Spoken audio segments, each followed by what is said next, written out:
Hello bachcho, let's see the question. And here the question says that calculate the number of electrons lost or gained during the electrolysis of 2 gram of chlorine minus from NaCl aqueous to give Cl2 at anode location. तो यहाँ जो question में क्या कहा गया है, let's see. First here we write our title, that is key concepts. So यहाँ पे क्या कहा गया है, यहाँ पे हमें फाइंड आउट करना है, कैलकुलेट करना है नंबर ऑफ इलेक्ट्रॉन जो लॉस्ट हुए होंगे या फिर गेन हुए होंगे, और कौन सी प्रोसेस में, इलेक्ट्रोलाइसिस के प्रोसेस में. तो ये इलेक्ट्रोलाइसिस का जो प्रोसेस है, ये इलेक्ट्रोलाइसिस का प्रोसेस कैसा हुआ है, तो 2 ग्राम ऑफ क्लोरीन जो है क्लोरीन माइनस जो है फॉर्म हुआ है, वो भी NaCl के कारण. तो कब, जब Cl2 यहाँ पे प्रेजेंट था तब. तो यहाँ पे अगर हम इलेक्ट्रोलाइसिस के प्लेस में एनोड पे रिएक्शन अगर लिखते हैं तो हम ये कैसी रिएक्शन लिखेंगे, so we write down this reaction that 2 chlorine minus, so 2 chlorine minus gives 2 electron plus Cl2. Correct. देखो हमें Cl2 मिल गया, गिव्स Cl2 ये बोला है, और यूज किया क्या, Cl माइनस यूज किया, तो Cl माइनस यूज किया. करेक्ट. सो 2 Cl माइनस यूज किए तो उसके वजह से 2 इलेक्ट्रॉन्स हट गए और हमें एक क्लोरीन मॉलिक्यूल जो है वो मिल गया, दैट इज Cl2 यहाँ पे मिल गया. यानी क्वेश्चन में बोला हुआ जो रिएक्शन है जो एनोड के लोकेशन पे होने वाला है वो हमें क्या हो गया, यहाँ पे मिल गया. फाइन.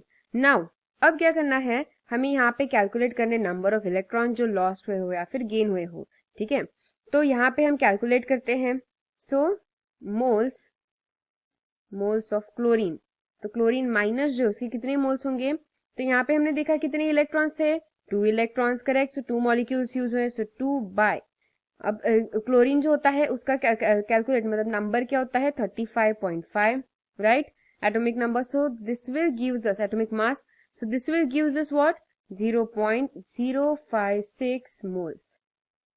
Okay, 0.056 moles. तो ये टोटल नंबर ऑफ मोल्स है क्लोरीन माइनस के, यानी क्लोरीन यहाँ पे जो माइनस चार्ज के साथ है उसके कितने मोल्स है, 0.056 मोल्स. नाउ ये जो है moles of electrons released from 0.056 moles कितने होंगे, 0.05. तो टोटल नंबर ऑफ इलेक्ट्रॉन्स हम कैलकुलेट करते हैं. So total number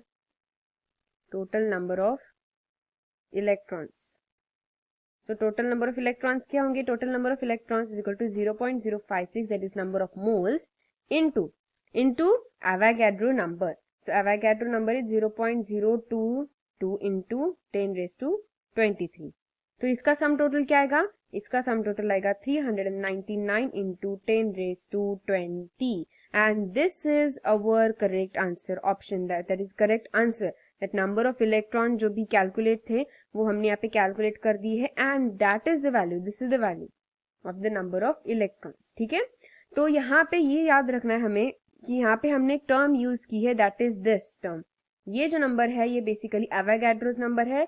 you have to remember this. Avogadro's number जो होती है उसकी वैल्यू रिमेम्बर करना बहुत जरूरी है. एवोगाड्रोस कांस्टेंट, सो ये एवोगाड्रोस कांस्टेंट है, इसलिए इसकी वैल्यू हमेशा यही रहेगी, चेंज नहीं होगी.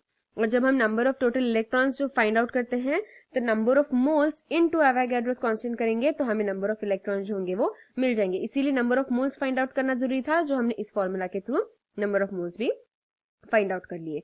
So that's why our final answer is 399 into 10⁻20. So I hope you got the answer very well. Best of luck.